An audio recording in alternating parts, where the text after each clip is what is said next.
Hello and welcome back to the AI and Automation channel with me, Jay. Today we shall be discussing about content farming version 4. Many of you are aware that I'm just obsessed with blog automation, and today I'm going to be sharing with you regarding the latest development in content farming technology. We have upgraded our version and made a lot of new changes. First is that we have upgraded to ChatGPT 5. We have reduced the cost by almost half and make it much faster to generate content. And we stopped using Leonardo and we have switched the whole model to using Nano Banana. You will notice later that the quality of the images have become much better. Now we are able to use a brand mascot. As you can see in the picture behind me, we have been able to make our brand consistent throughout all our blog posts by using our brand mascot in each of the banner images. I know many of you have conveyed your messages to me saying that it's very hard for you to edit each of the notes one by one and want a centralized Google Sheets. So I've already created that for you.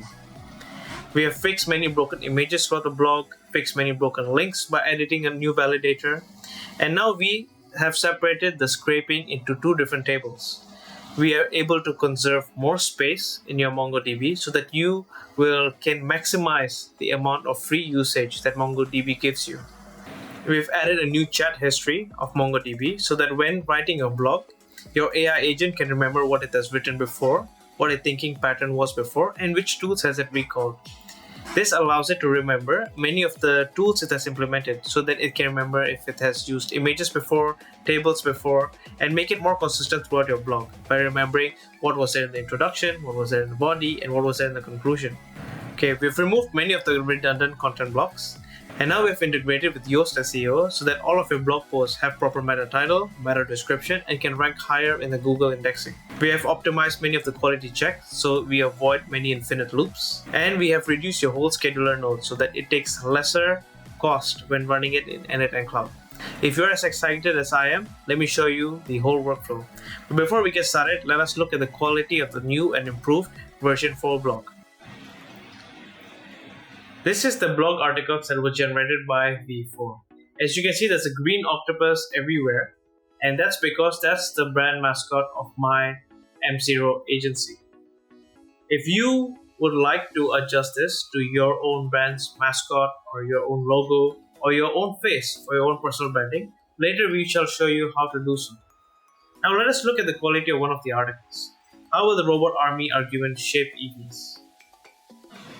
This is one of the articles generated, and as you can see, now we have a green octopus as the main banner image. We have a good introduction section at the beginning. It's not as long as it was before because we have cut the whole content short. I have maximized the word count to be about 1500 compared to before, which was way above 2000. This is to reduce the reading time so that it's more easy for people to go through and skim the content. We have validated many of the outbound links such as Waymo, GM, Redwood Materials to make sure that our blog does not hallucinate, and when someone is scraping our site, it points to the right directions. We have improved our inside images by using Nano Banana. This makes it more relevant. We avoid alt text so that it does not hallucinate as much. At the conclusion part, we have our own CTA. We call people towards our agency or our product, whatever our personal branding is. So here I direct people to M0 or M0 blog, which is my website, and also to automation recipes, which is my n8n link. So all this is automated, and each content uses a different CTA based on what the content is about. So if it's automation, it goes to automation scripts. Maybe you can adjust this as well for your own blog. Another part is that we have our fixed FAQ section at the bottom. It's always going to be frequently asked questions, and at the bottom we have about 5 points that we always mention in each article. This is to make our article more indexable and to give us better authority when it's being scraped by Google. We have already made sure that it's always at the bottom and always below conclusion.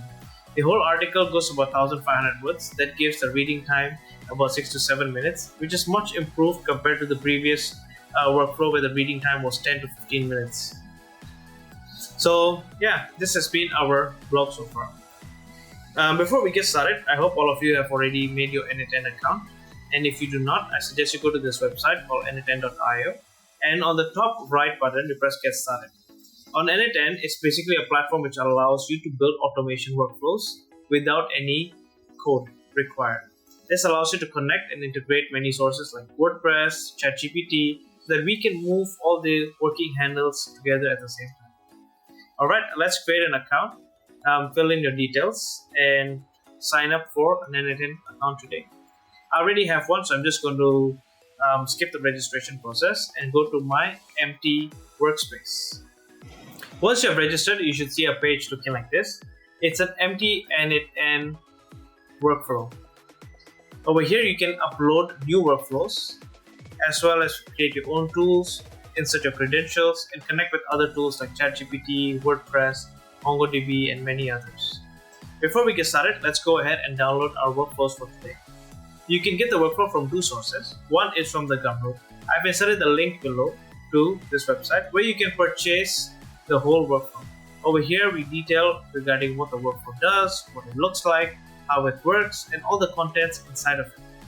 You can see that it is about an N8N workflow, so make sure that you have some technical skills before purchasing this, because that's very much needed when setting up the whole process. Ever since I moved from V3 to V4, my traffic has really been spiking up, and from the usual 30 to 40 visits per day, now I get about 10,000 to 15,000 organic views on my blog. So this is a new and interesting development for myself, and I hope that it has the same impact on you. So in this main page, you shall find all the details regarding the blog automation, from the structure of the articles, how it looks like, and also stability. There's two price points, about $39 and $189, based on whether you require additional assistance or not to set it up. Even if you don't buy the additional assistance, it's complete with all the links, the guidance, the G Sheets, the cost structure, the breakdown, and everything. And if you watch this whole YouTube video, you should be having enough skills to master the whole setup process for this automation workflow.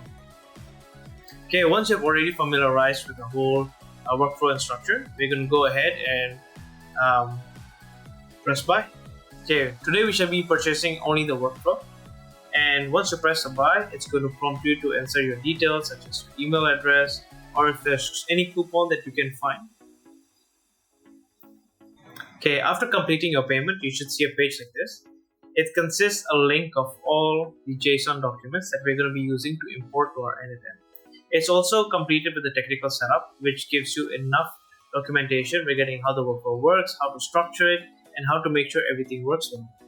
Next is that we have the MCP tools. These tools are really the foundation of how your article writes content. So we have different tools like web search, image generation, check link status, as well as chart generation. So this will be used by your main content generator workflow when writing its article. So let's go ahead and download all of these one by one and wait for the download to complete. Okay, alternatively, if you have found us through school.com, you can join our community of AI and automation, where we discuss a lot about new workflows, new scripts, and new tools that we can use, how to make money online, and a lot of other exciting methods to make money online.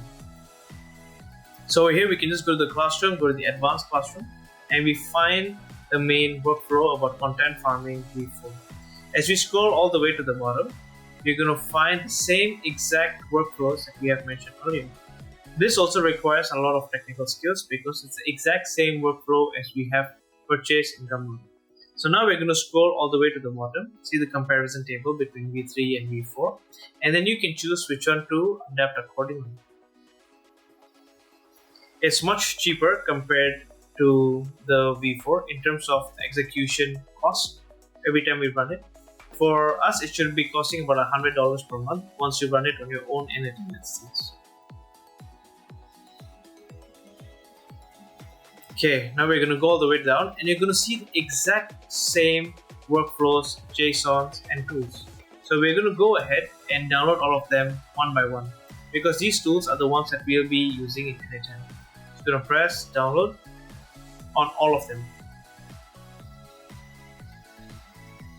The content generator V4 is the main workflow and has all the complicated setup that we need.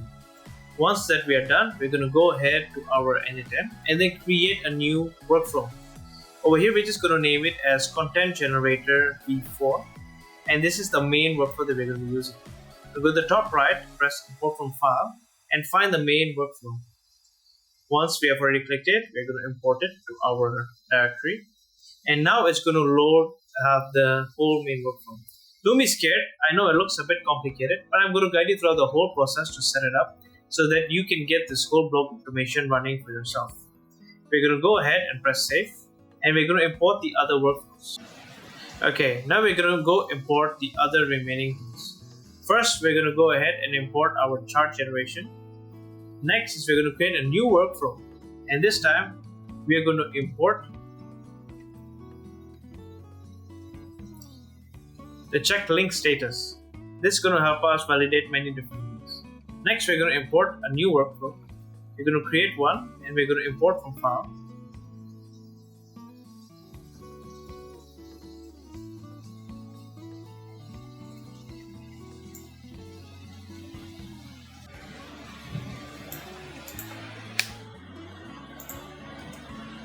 Okay, last we're going to import the web search. And this is going to allow us to search the web.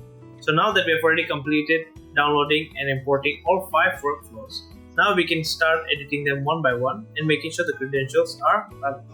Let's go ahead and set up the credentials before setting up the workflows. The first and most important is a MongoDB. So MongoDB will be our main database. We're going to use the connection string method, and it requires you to create a MongoDB account. So let's go ahead and jump into MongoDB. This is the main homepage of MongoDB, and if you don't have an account, I highly suggest that you create one beforehand. It's just simple authentication, and after that we're going to go ahead and create a project. We're going to call this project blog automation. End-to-end works very well with MongoDB when we are working with unstructured data. When we're using when we're creating content which is quite long and is unstructured that we need to shuffle things around, MongoDB is perfect and much better. So now we're going to create a cluster which is absolutely free. This 512 MB should last you a good year. This is enough time for you to experiment with MongoDB and the whole blog automation to see if you really like it. You're going to enter a cluster name. You're not going to touch anything and let it be for now. With this setup, we're going to go ahead and create a cluster. Over here, you're going to see a username, a password, and this is important, something that we should save for later. Make sure that you save this to a notepad and create the database user so that we can authenticate the user. Next, we're going to go ahead and insert the driver. We're going to find this long string which has both the username and password already, and we can just copy this and bring it to our init-end. So we're going to copy this, go to init-end, and paste it here. Okay, for the database we have not created one yet, so we're just going to leave it as empty. Okay, we see that it's testing, waiting for it. Boom. Okay, I see that there's some error here. So what we're going to do is we're going to go down to the security tab. We're going to go to database and network access, and over here we're going to ask permission from MongoDB so that we are able to access the database from everywhere. Next is what we need to do is find the network access. Over here we have the IP access list. We're just going to click on that, and then we're going to create a new IP address that's 0.0.0.0. This allows our MongoDB to be accessed from anywhere, including our init-end instance that we just created. Okay, now the whole setting should be fine. Our cluster has already been created, and we can see that we are able to connect to the main clusters. Okay, it looks good. Okay, let us create our own data. We need the database name is init-end, and our collection name is blog space v4, all in small letters. Make sure that it's always in small letters. Okay, great. It seems that we have our own database. We have our first cluster. Now we're going to go ahead and create a few more collection names. We're going to call it news articles. This is going to store all our articles that we scraped from the RSS feed. And then we're going to create another one. Okay, now we're going to create about news chunks. So this is going to contain the small portions of text inside every news article. That's very important for us to use as relevance when we are mapping new news articles to our blog. And for the last one is we need to create a chat history collection. So you can go add, it's called init-end underscore chat underscore histories. Make sure that everything is in small letters and it's all underscore. Okay, everything should look fine. Let us get back to our connection string. And now that we have opened our network access, it seems that we should be able to access our MongoDB from our n8n. We make sure that the database is n8n and everything is configured properly. Right, so we have our first credential set up successfully. The next most important thing is our OpenAI. So it's relatively very simple. We're just going to create a new credential and search for OpenAI. Press continue. Over here it requires an API key and an organization ID. For the API key, we can get it in platform.openai.com. In this website, we need to create an account and we need to make sure that we have enough credits in the account. So I've already have an account and I will not register again, but you can go ahead and fill the registration process. Next, we need to go to the dashboard on the top right and press the API keys. Over here, all your API keys will appear. You can just create a new one. This one we're going to call it n8n blog automation. You can call it anything, it doesn't really matter. Create a secret key, and now we have a long string text that we're going to copy back to our n8n. As we paste this, press save. It should be able to test the connection successfully. And it's that simple, guys. OpenAI is relatively the most simple thing to connect to. And now let's go ahead and see our OpenAI dashboard. So we're going to go ahead to our account. We're going to see our billing and see that I've set up a credit balance and I've made sure that it's an auto recharge. Because when we're doing a blog automation, we don't want it to stop midway without knowing the reason why. We want to make sure that the new content is being uploaded every single day, like we have our own marketing in-house team. Okay, then we're going to go and see the usage. This is my real usage that I use on a daily basis. Let the graph load. I spend about 0.62, pretty less, but I usually spend like $1 to $2 easily a day on ChatGPT because we use ChatGPT 5, ChatGPT 4, and you can see that the costs have significantly reduced as we migrated from V3 to V4. We actually use ChatGPT also for our embeddings and for web search and for many other processes. I think that's why. But I think like $1 to $2 is relatively pretty cheap compared to how much a real marketing blog automation expert costs. Okay, so once we're done with that, we're going to go ahead and connect our WordPress API.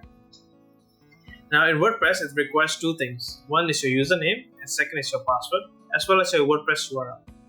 So now we're going to go to our WordPress site. If you do not have a WordPress yet, I highly suggest you make one because this whole automation is for blog automation for WordPress.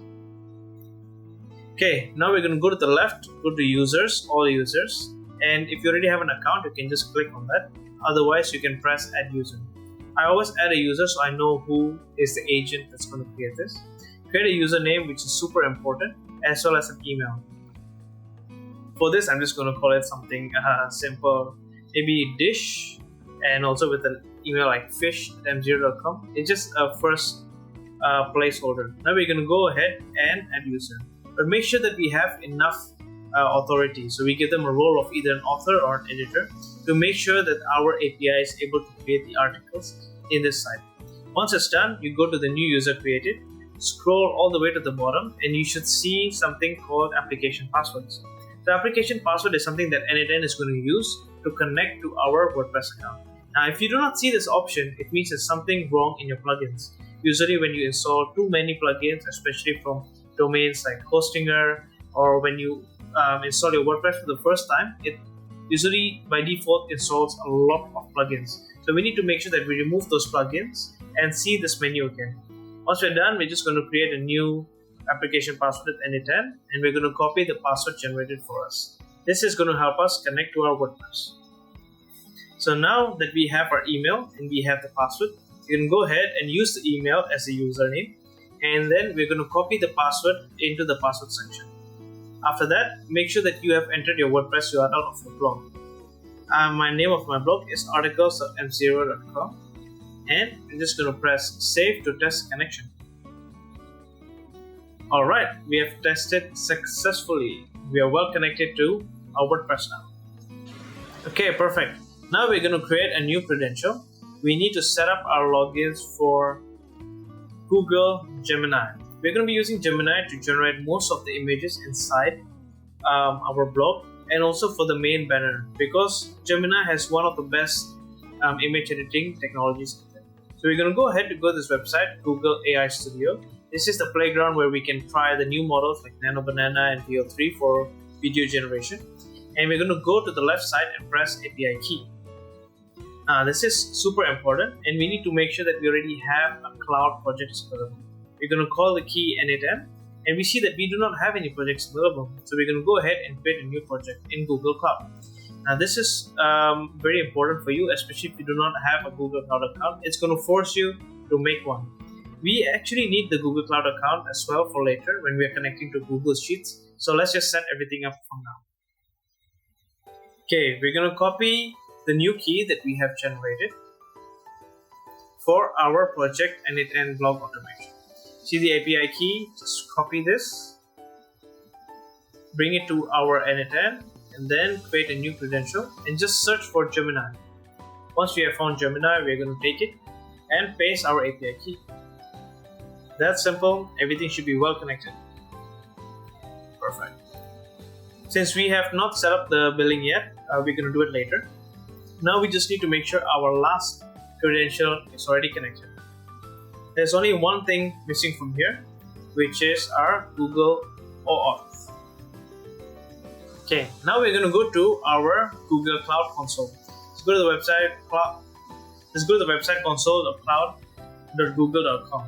Over here, you should see your Google Cloud dashboard. I already have a project on the top left, but if you do not, go ahead and create a new project. We're going to call this project called Blog Automation with no organization and press Create. Once we already have our Google project, now we can set everything up successfully. Okay, great, we have created our new project. Okay, now we're going to switch to the new project we have created, Blog Automation. And then we're going to go to the left hand side and press API and Services to enable the new API services. First, we're going to enable Google Sheets. We're going to search for Google Sheets. There's only one that pops up, and just press the enable button. This allows our new credentials that we are going to set up later to have access to Google Sheets. In Google Cloud, everything works very modular. So if you want to give access to Gemini, you need to enable it. Then if you want to give access to Google Drive, you need to enable it. Alright, we have our Google Sheets API, and this should allow us to connect. So now we do not have a credentials yet, and we need to set that up. We're going to go back to credentials and create a new OAuth 2.0 client ID credential. Okay, you're going to press the OAuth client ID, and it requires you to configure a consent screen. Now for a consent screen, it's just basic information. You can tell it like what your app you're building or like what app you're integrating to Google Cloud. For here, it's important to choose external. Internal only works if you have a Google Workspace account, but external does most of the easy stuff. Allows you to connect to 100 users with ease, and once you fill the contact information, the final checklist, just go ahead and create your consent screen. Then now we can create our OAuth client ID. So we're going to go to the right side, create OAuth client ID. Choose the web application because n8n is on the web. Just going to call it n8n. The authorized JavaScript origins are needed. The redirect URL is important. We can get this data from our n8n. Just copy the auth redirect URL, paste this, and create. Okay, now we have our client ID and client secret. So we're going to go ahead and copy this to our n8n and then try to connect it. Let's copy the client ID first. And next, let's copy the client secret. Okay, perfect. Now we have both this data. We're going to go ahead and press sign in to give access to our account. Usually this takes quite a delay. Maybe you have to wait like 5 to 10 minutes before everything is actually set up properly. Once you see the screen, you're going to press continue on the left side. Give all the access, press select all, and then we're going to press continue and give access to our n8n. So now we're able to access our Google Sheets. We're able to access our Gemini. We need to configure a little bit more in the later. Then we will show you the exact steps one by one how to do it. Alright, now we have all our credentials needed to perform our basic setup. So let's go ahead to see our projects. Let's test the workflows one by one, starting from the easiest one to the more complicated ones. So the easiest one is web search, because it's just a simple node to search the web. Here we're going to double click and make sure our OpenAI account is connected to the top. ChatGPT 4.0 search preview allows us to search the web without connecting additional tools. So this is my favorite so far, and we're just going to give it a test. As the error you see in the beginning, the red color, only appears when no account has been connected. That happens frequently when you copy paste and enter for the first time. Okay, it seems that the execution works properly. Our prompt was to search the web for the current president of the United States, and on the right side we can see the result. As of today, Monday 27/25, the current president is Donald J. Trump. Perfect. So it seems that our search works pretty well. It to know at least the date and as well as the president. So current news. Next is we're going to set up Gemini. Gemini requires us to set up our main account, and then we also need to store the image somewhere. Usually we store the image in our own WordPress so that we don't need to pay or use external like CDN or hosting sites. So we're going to change this yourwordpress.com. We're going to change it to articles.m0.com. This makes it easier for us to store our images there. For the next one is we're going to do a direct request to Google APIs by HTTP, and we're going to make sure our Gemini account is connected. We're going to store the images again in WordPress, so change this to your WordPress ID. Okay, once you're done, we're going to press save, and then we're going to run everything. As you can see over here, I've inserted the logo of my branding, and this is where it will absorb my green octopus logo. So if you have a different logo that you use for your own website, maybe a bull or maybe a personal branding of yourself, go ahead and change that note there. The top part is actually for us to create images inside the blog, and the bottom part is for us to generate images for our banner. For our banner, we require custom aspect ratios such as the sizes, so that's why we separate the flow. Let us test the bottom flow first, and it seems that there's a small error. There's too many requests from you, and check the current quota. I see.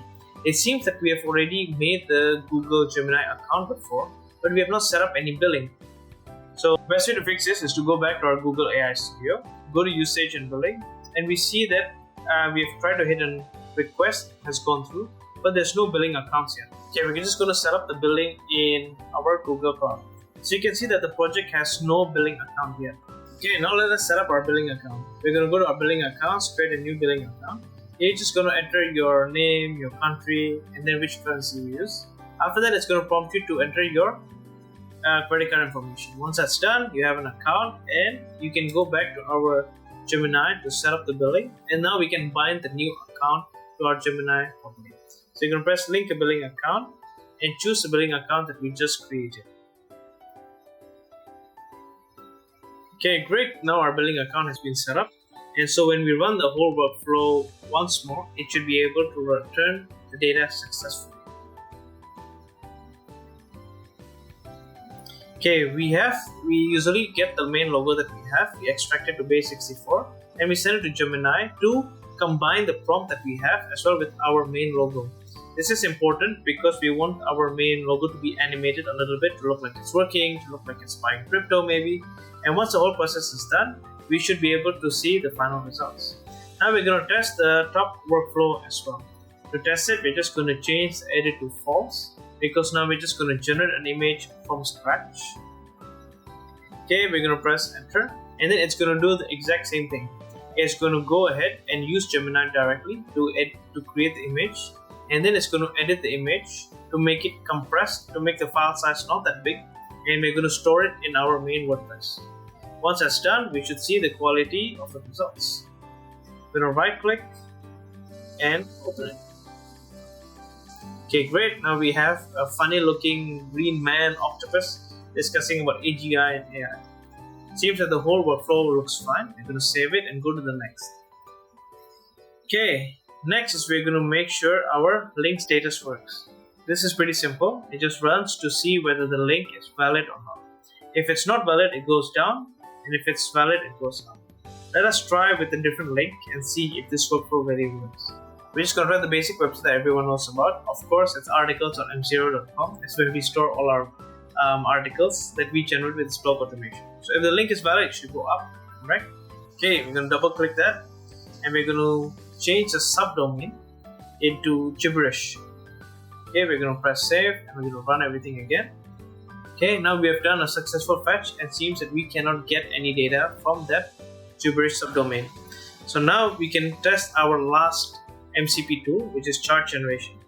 First is we need to make sure our search the web works properly. So we're going to double click, make sure we have an OpenAI account. Double click again, make sure everything works well. And last is we're going to store the image of the chart generated again in our WordPress. So we're going to double click and make sure that we have the right WordPress URL saved here. We're going to change it to your WordPress URL. For me, it's articles.m0.com. And then I'm going to go ahead and press save. Okay, everything should be working fine. Let's give it a simple test.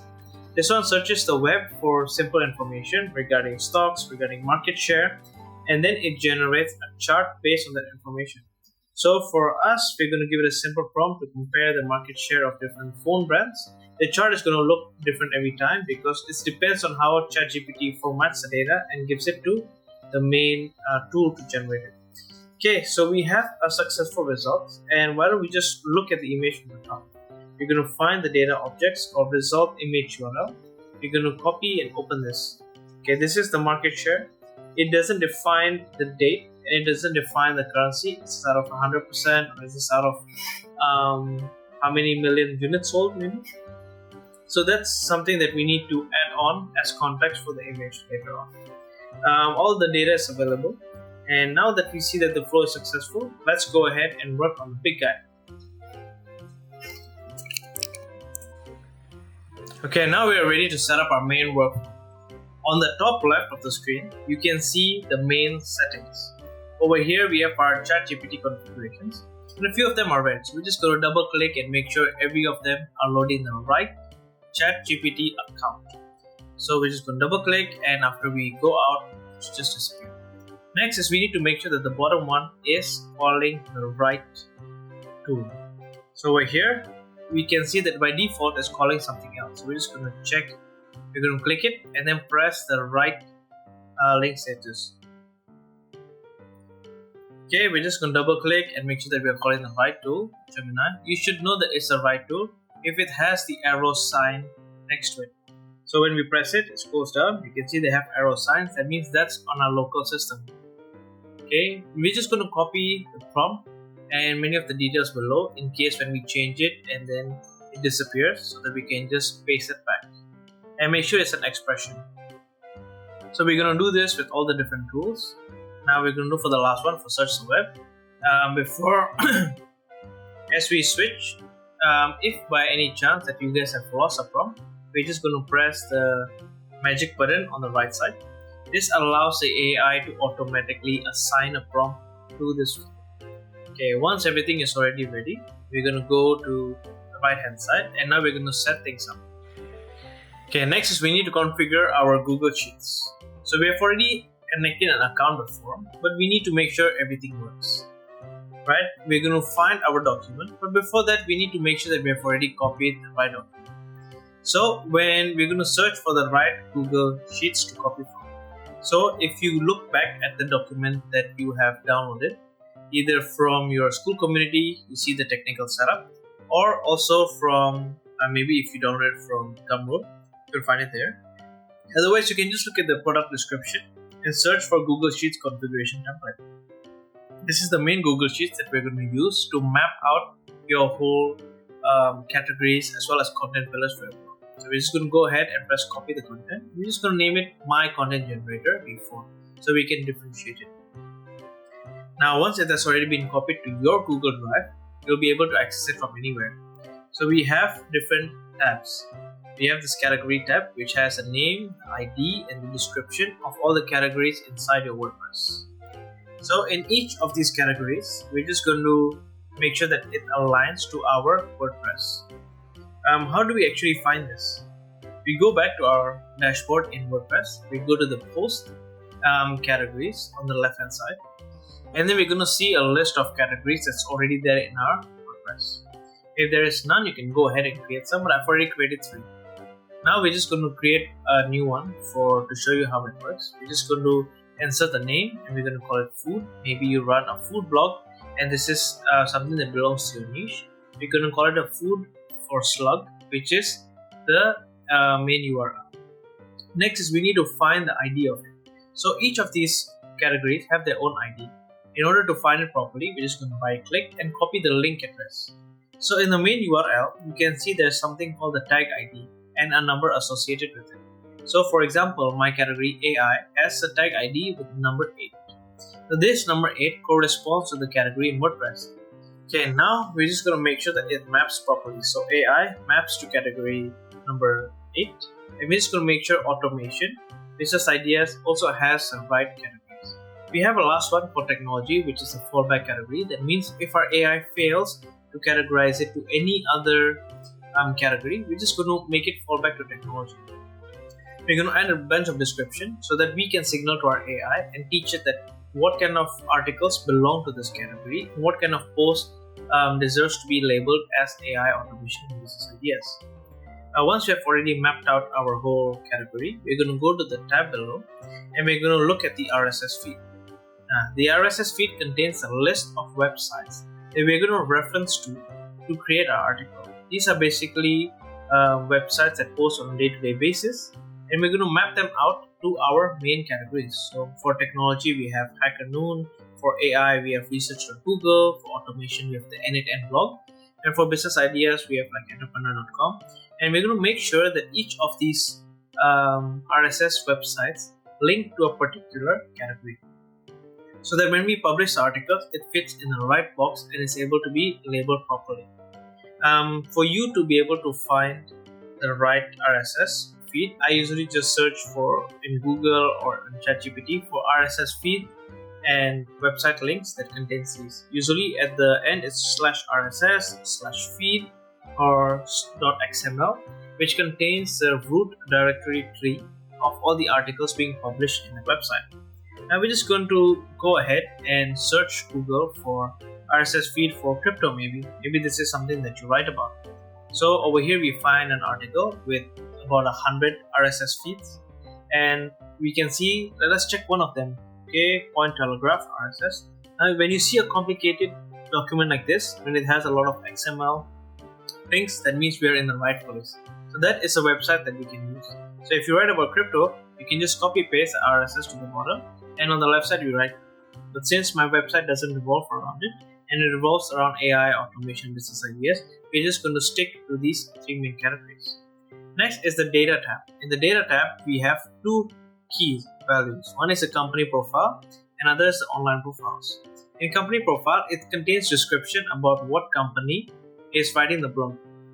So you can write a little bit about your agency, your services, or maybe if you're writing it as a personal branding, as an influencer, or as a growth expert, now you can write a little bit about your company profile, a little bit about you, what you do, maybe a little bit of background, so that it's able to add proper CTA. And your online profiles is links to your website, your blog, your social media, your Medium articles, and anything that you want to drive traffic to from your blog to convert many of the users that has visited your site. This is important and will be included in the CTA as well as in other sections of the page. Okay, now that we have all our documents set up properly, we're going to go ahead to our document and we're going to search for, there's an error. We have not enabled Google Drive API yet. Okay, so we're going to go back to our API engine. We're going to go to our enabled APIs, like how we enabled Google Sheets before. This time we're just going to enable Google Drive. So we're just going to do a quick search of Google Drive in Cloud Console. We're going to press Google Drive, we're going to enable it, and usually takes a second or two, and this allows us to search for files inside Google Drive. Okay, seems that everything's working fine. Let us just try it again. Let's refresh the list, and now we're able to see my content generator v4. Okay, that's perfect. Now we have our document being loaded, and for this one it's get the RSS feed, so we're just going to choose RSS. If your menu disappears below, just remember it, or maybe you can look back at this video later on. Let us find all the Google Sheets notes in this section to make sure that it's all aligned properly. So this whole workflow for the first part, it's going to search for your RSS feed and write about these articles in our database. So let's just make sure, let's double click on everything, make sure that they're connected to the right accounts. And once the whole thing is set up properly, I guess we can run it now. Okay, we're just going to save it real quickly. And once it's saved, we're going to go and run it. Okay, this one should be able to work properly. I prefer when going through this tutorial to go like step by step, from the first step to the second to the third, instead of setting up everything at once, and then problems might occur. So what this workflow does is it gets the RSS feed from Google Sheets, it splits them out so that if we have about 20 something articles, now it's taking everything out. It filters only the articles that was created in the past 24 hours. So you see the filter node there. If you write something that is from websites like food blogs or yoga blogs, like mental wellness, so they usually don't write every day, so we can turn off the filter node right there. Yeah, and if we off this filter node, it actually generates a lot more articles that we can reference for our site. So make sure to keep a good balance, or maybe you can change the filter between this. Maybe you want to write about articles past 7 days and then change the workflow to run only once per week. That can also be done and possible. Okay, now let us look if everything is working properly. What this actually does, it extracts all the HTML content from all the articles in the websites you have listed, and then it sees any duplicate content in the URL changes. Let's just make sure that we only store unique articles and not something repeated again and again and again. And we want fresh articles to use as our reference source, and then we store it in a vector store. A vector store is basically a place where we can fill information and search it up later based on similarity with one another. So if 3 websites are mentioning the same article, we'll give it higher priority when writing our main article. Okay, now everything has run successfully. Now that let us look at our MongoDB in our news articles as well as news chunks. Let's see if there's any data there. Okay, in our news articles, it seems that some documents have been inserted, 66 documents, and we have got a few entry points. Hundreds of people with top secret clearance, AI end of access. Okay, some interesting topics regarding our main content pillars now that we have. Now all of this has been scraped from our own links. This mostly comes from wire.com. Maybe they write the most frequent. So this is a main source of news articles. And in news.chunk is where we actually store the full length content of the HTML of the articles. So let us look at one of the text in our news chunks here. Okay, over here in Sweden we have 70 car mechanics, and you see that the content is very long. So all the paragraphs, all the images from the main content is actually stored here in news chunks, and this is going to be used so that we can filter out which of these news articles that we collect from all our sources, which of them actually makes most sense for our content pillars.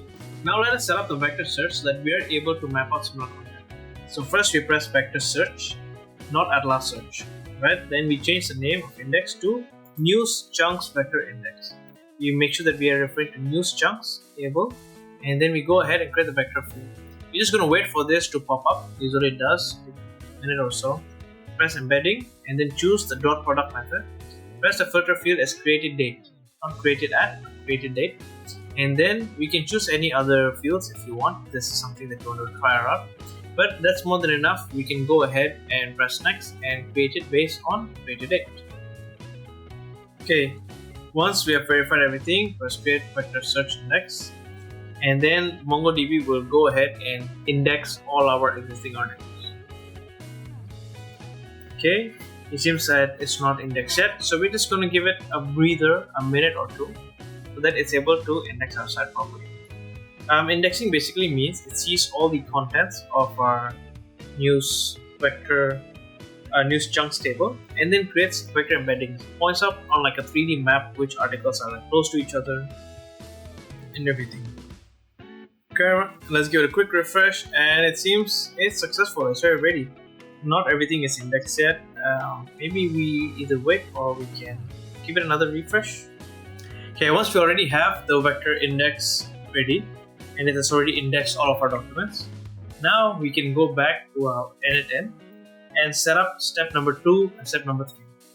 For step number 2, we're going to choose a few articles around our categories. So we need to make sure that our Google Sheet getting our categories is working fine. We've already set up the account before. Now we're just going to choose the document from the list, and we're going to make sure that we're taking the sheet category. So we choose a My Content Generator V4, and then we choose from the sheet the categories. Okay, and no needs to be any filter, and we're good to go. Next is we just need to press double click on everything else. Over here is where we use the news chunks vector index. Just double click on the MongoDB as well, and we're going to make sure that it's pointing at the right block V4. Double click again on the MongoDB, and we're just going to select all these nodes. In step number 3, we're actually going to get from the topic and from the articles. We're going to extract a lot of information.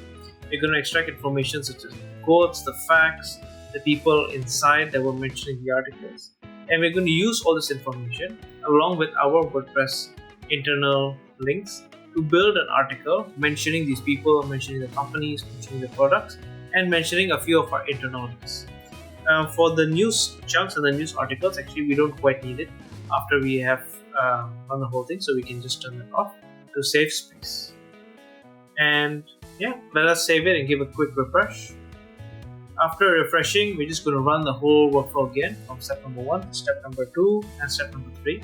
So we can extract our RSS information, and then we choose the topics from there and extract important information from the article so that we can write proper content. Okay, now that we are done, we can see that the whole workflow has been executed successfully. I'm very glad. Let us just go back to our MongoDB Atlas and see our database. Now we're going to see the main block V4 table and see whether we have any data there or not. Okay, we go to block V4. Okay, and we see that we have already get our first block topic, and it is complete along with others. They've all reached completed step number 3, and that means it has already gone to step number 3. You see that it has used a few articles, and okay, so it's referencing 2 different articles. That means 2 different websites are mentioning about the same topic, about AI and public discourse. And we have a few facts. We have inbound links to our other articles within our WordPress. So then this is good for inbound links to boost our SEO ranking.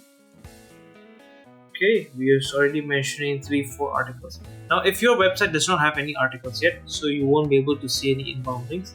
But the more you write and the more relevant sources, the more accurate this is. You see that there's a few named entities. There's people, companies, and products. Okay, the big boss Sam Altman is there. Google, Meta, as well as OpenAI Sora. So that means we have a more or less good idea what this discussion is going to be about. AI and public discourse.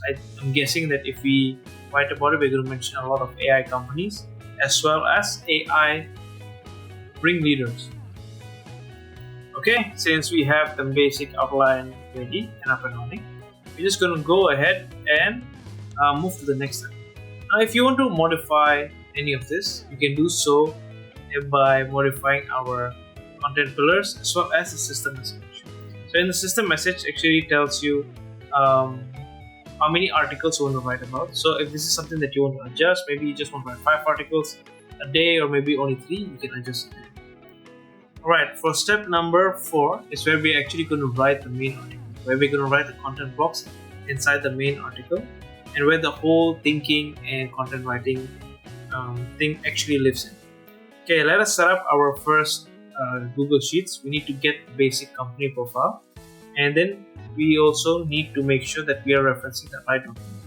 So in case this key gets replaced when we change the sheet, we're just going to copy it and make sure that we have the correct words. So we go to My Content Generator V4, and yeah, I guess it's reset again. So we're going to add another filter, and we're just going to add the previous value key, and the value pair is company profile. So this is going to extract our company profile of our site, and then next we're going to do the same thing for online profiles. For online profiles is the links to our social media. we need to make sure that it's spread evenly across our article so that it's not populated at the bottom as always. So this helps us when we're generating a few tasks for the AI agents. We make sure that the company profile is embedded so that the CTA is mentioned correctly.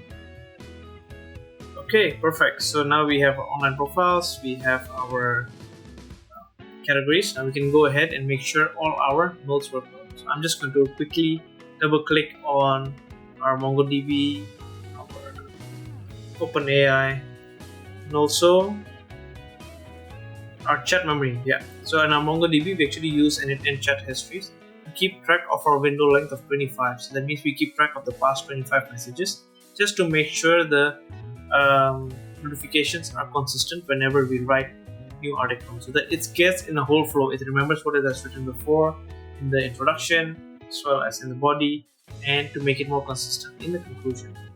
Here we have the improved quality workflow. So this part actually checks if we have met a certain threshold, and if not, we can improve our article further. And we have a few regarding our MongoDB. Just double click, and yep, we're almost done. Now we deleted our chat history, so nothing is left, and the bot forgets everything that it has written in the past article. Perfect. Let's give it a quick save and make sure everything is right in its place.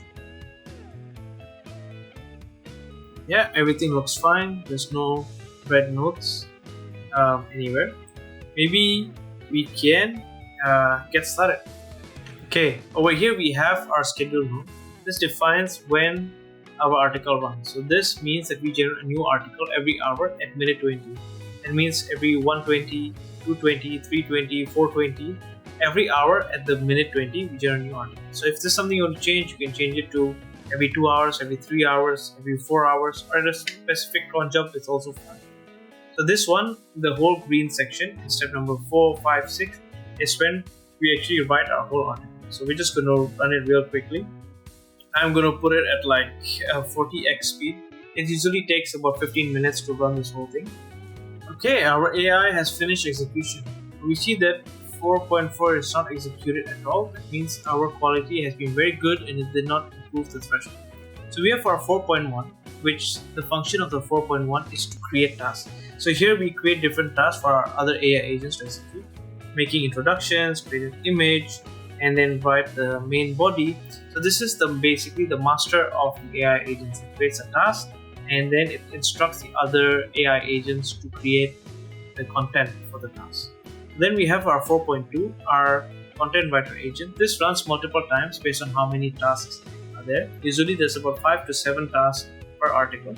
And this one has access to many of the tools, such as the one to generate the image, to check the link status, to generate graph, to search the web. It uses the tools the most. It uses ChatGPT 5 about 53 times, and it's using that to create the articles and to improve it. Once it has already written all the articles, it's compiled into one long markdown format, and we use the QC agent to see where the quality is good. So we actually check whether the threshold meets a certain number, and if it meets the threshold of success, that means we do not need to run the improvement agent. So we see that the threshold is 7 and our length has been 10, very successful, more than 1000 words, does not exceed 1500, pretty great, readability, SEO, and narrative. Okay, so we have focused on a few keywords, but our keywords are not strong enough. Makes sense.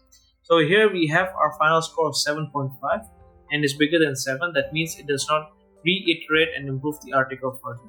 Instead, it directly moves further to generate the blog title, and the way it works is it actually produces a list of multiple ideas, options of blog titles, and then it rates them one by one and choose the one with the best rating.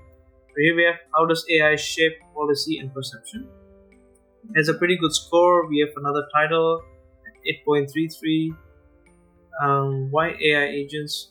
We have about 10 or we have about 5 different blog title ideas, and then it just rates each one and gives a score to it. Of course, we're going to choose whichever blog title has the biggest score, and then we're going to generate a few metadata. Right, so over here we're going to generate metadata for your title as well as your description. and also for our indexing and SEO. So here we have a small SEO report, and we're going to save all the data in our MongoDB so that we can always remember that this article has already completed step number 6 with certain meta title, so that we do not reiterate and recreate the same article twice or thrice. If we go to our main blog article again, we're just going to refresh the page real quick to see the kind of changes we have made in the first article. Okay, alright, we see that the first article has completed step number 6, topics AI and public discourse, and we have the blog title. AI, I think it's just the first title. Over here we have the content MD, which is basically a summary of all the content blocks that we have. We have about 7 content blocks, and each content block contains information about the article. So this one has an introduction, it's giving a brief detail. The next one has about the image, it uses the markdown format, and we later convert it to HTML. So here we have a link to our website, to our domain, and it seems that we have already completed everything else. Okay, perfect. So we see that even though it has generated error, if you see the logs and see how many times it runs, then we can actually understand. So we see that it has used 3 times. The first one was an error, second one success, and third one was also a success. So out of 3 attempts, the first one failed, but then it reiterated and tried it again. So we can see from the blog that it's already successfully using the image tool to create the images inside the article. Now I think we need to make sure that this meta title and meta description can actually be absorbed by our WordPress and be used to boost its SEO ranking. So we need to make sure that our WordPress can actually accept this meta title and meta description. To do so, we can go back to our WordPress and check the settings. So here is our WordPress, and we need to make sure that we have APIs able to receive our meta description. So we're going to use the Yoast SEO in order to rate whether our articles has proper meta title and meta description or not. Okay, so if you do not have this plugin, better go install it first. Just search for add plugin and then search for Yoast SEO, and it's the first colorful one that appears. Just press install or update now if you already have it. And we're going to go to our theme editor. To do so, we're going to go on the left side of our WordPress, and we're going to search for appearance. Search for appearance and then theme file editor. Over here is where we actually add our little piece of code to make sure it's able to accept. So we go to the theme functions on the right, functions.php, and we're going to add this multiple lines of code. Register Yoast meta in row. Now if you do not, I don't expect you to memorize or type this by hand, but you can go to our product description, where in our technical setup we have already mentioned this whole code, which you can just copy and paste. To find this code in the technical setup, you need to first go to either our GitHub or in the same document that you have downloaded in your school or Gumroad. It's basically the same. It's called the technical setup.md, and you're going to search for Yoast. As you search for Yoast, you're going to find the screenshot of how we have implemented it, as well as the code that you can simply copy paste. We're just going to copy this whole line of code, and we're going to bring it to our WordPress in our functions.php. And once you're done, we're just going to press update file.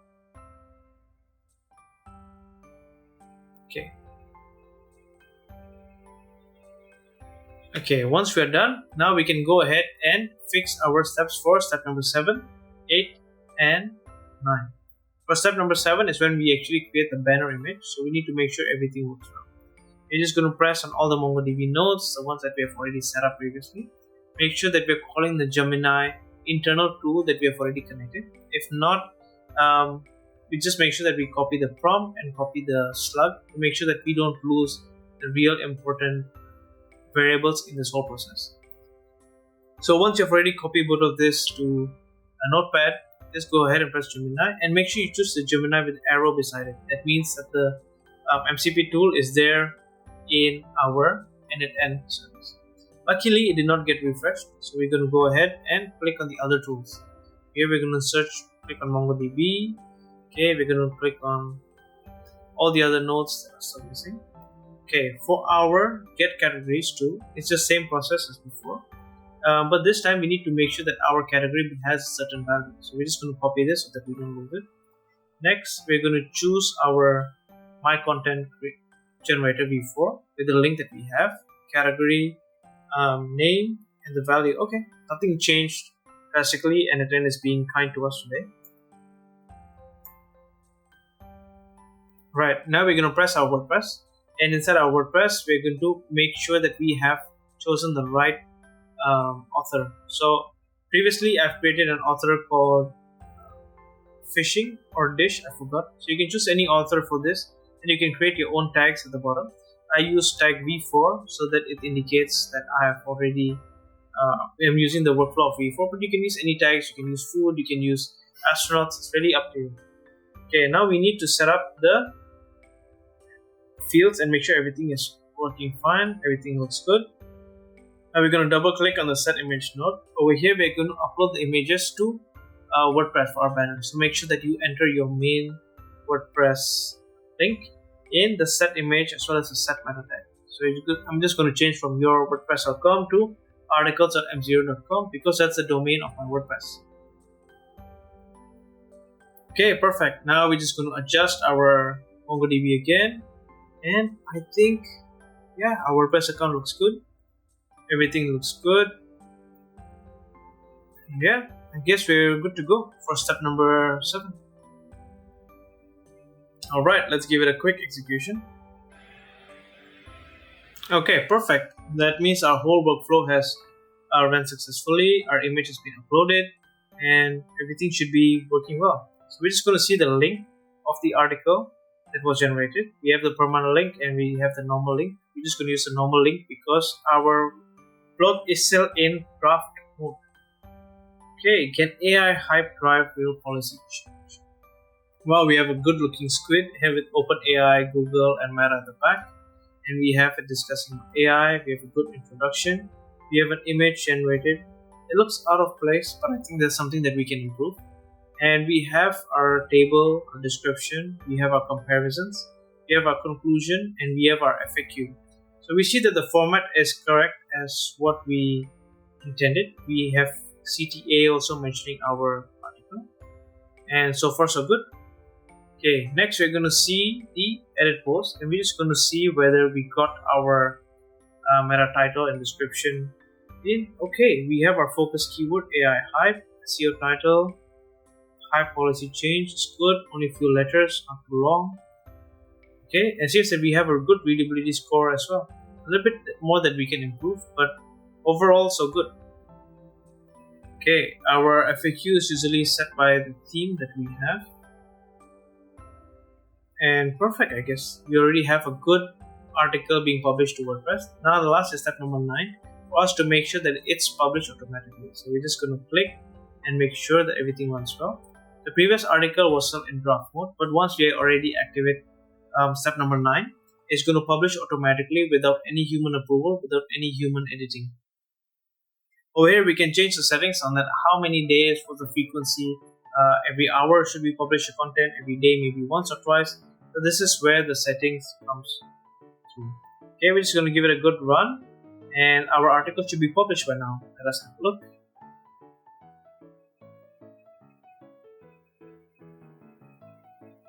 Okay, let us just bounce to our WordPress. Okay, we're just going to see the settings and quickly refresh the page. Okay, we see that the save draft on the top has disappeared. And let us look at the side menu. And we can see that the status has been published. Okay, so we have a new article already published on our site. And this is good progress that we're having. Okay, now let's get back to our N8N. I know most of you here use N8N Cloud, so I'm going to teach you how to optimize things. First is we're going to turn off the scheduler for number 7 and number 9. And we're just going to make sure that once it has completed step number 6, it directly goes to step number 7. So once it has already created an article, directly it posts to WordPress.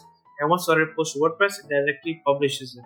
This is one way to make everything much more simpler and quicker. If you want to save the amount of executions that we have, we can simply make the whole flow a bit continuous. Room for error is a little bit more. We're going to leave the first part still running once a day, so we get the articles the rest of the day, and then we just keep publishing every hour, every 2 hours, and it just goes automatically from content ingesting to content outputting in WordPress and directly publish it. Make sure you only do this if you trust the whole workflow properly and you have tested the quality very well. Now we need to think about distribution. How can we distribute our content everywhere? First, let's set up Twitter. So we're just going to set up our MongoDB nodes in Twitter as well as in Dev.to. So Dev.to is basically a similar concept to Medium. It allows people to publish their articles and get good viewership. Fine, let us set up our first Twitter account. Let's get our OAuth redirect URL and let's bring it to developer.x.com. So if you don't have an X developer account, I highly suggest you make one. And then you go to the home page, that's where I am now. It's super important that we go to the left side of the project and choose the active project that we are working on. And we go to the bottom, the user authentication settings, and scroll until we find the app callback URL. If you have any data, you can just leave it there. Otherwise, you can add your own callback URL so that everything works well. Then we're going to scroll to the bottom and press save. So Twitter know that we're going to hit them, and then they know where to respond to. Next, we're going to go to OAuth 2.0 and copy the client ID to our NA10. Then we're going to copy also the client secret. If you don't have it, just regenerate and copy the new value back to our NA10. And just like that, we should have some good data. We need to connect first to make sure our Twitter knows that we are authenticating this particular account. Once everything is successful, we can go ahead and get back to our NA10 workflow. So now we have Twitter set up. And if I just run this workflow real quickly, I should be able to see the same article that we created. It should be summarized and it should be posted to Twitter by now. Alright, let's have a look. Okay, it's generating a small tweet for our Twitter account based on the whole article. And now it is published directly to Twitter. I'm just going to quickly open my Twitter account and see. Okay, this is my account. I'm just going to go to my profile and scroll to the bottom, and wow, we already have our Twitter post. Generative AI is genuinely using some context. Yeah, pretty amusing. But it's pretty cool that now we already have our content posted to our website, to our Twitter. And now we're just going to set up Dev.to. So all that we need for Dev.to is just the same credentials. So we're going to go ahead and double click on this. So we see that we do not have any Dev.to credentials. We're going to insert a header auth. We're going to go ahead and select, create a new credential, and we're just going to name it so that we know that this belongs to Dev.to. Next, for the name, we're just going to insert API-key. Make sure everything is in small letters, not big. It's very case sensitive. And for the value, we need to go to our Dev.to account.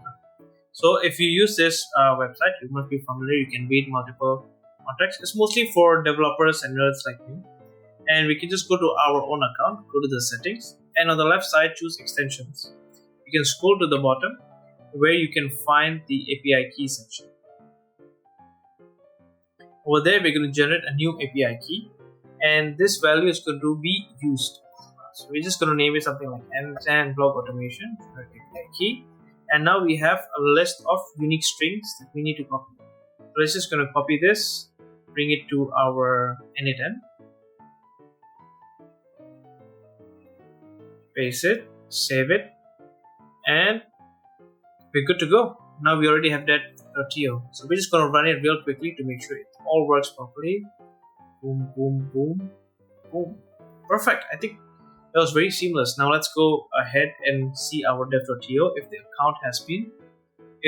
content has been pushed. So we're just going to give it a quick refresh, and we have an AI Hyperdrive Real policy change. We have our main banner there. We have the same content, we have the same tables, images, FAQ, and everything.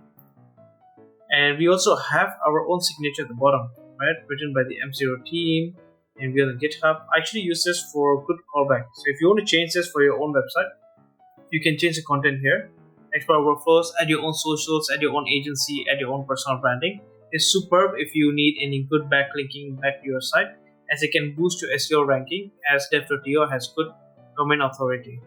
So this thing is pretty helpful so far, but most of my content here gets like about 10 to maybe 50 views. Not so much, but still helpful if you need to build a site from scratch.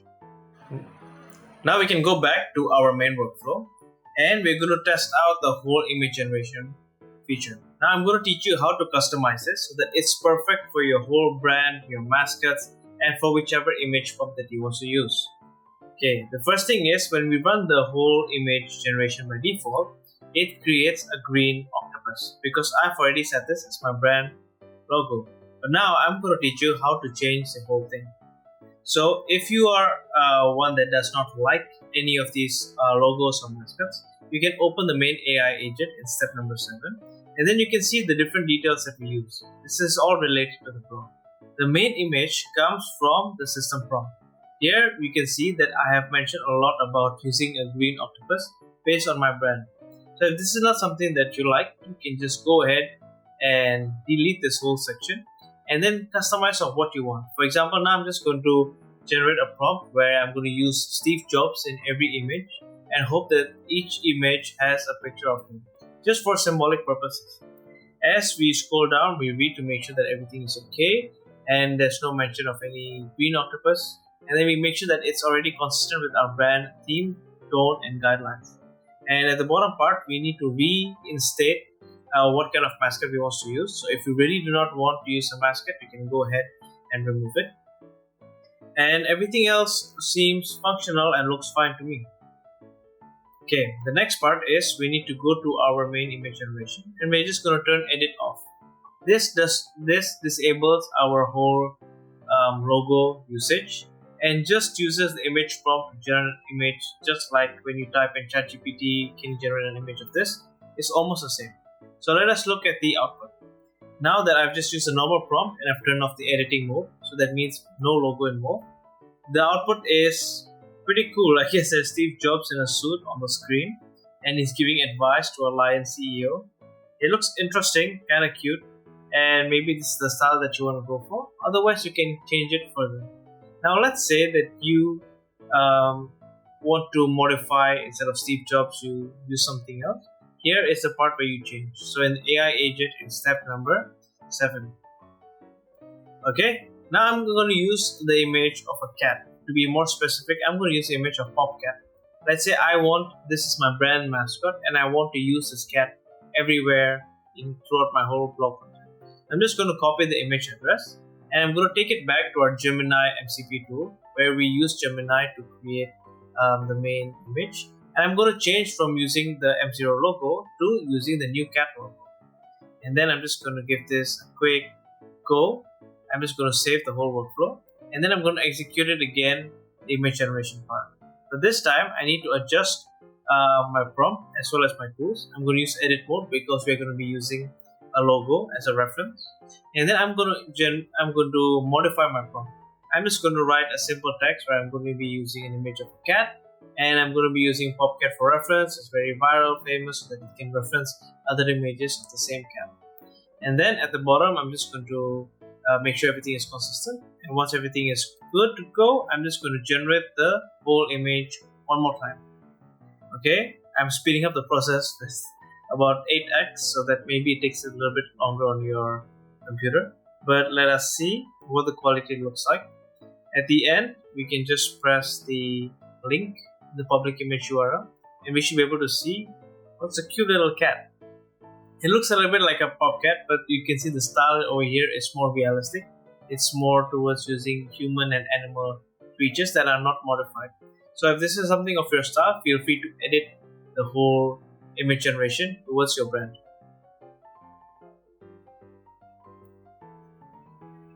Okay, now we can go ahead and save our workflow.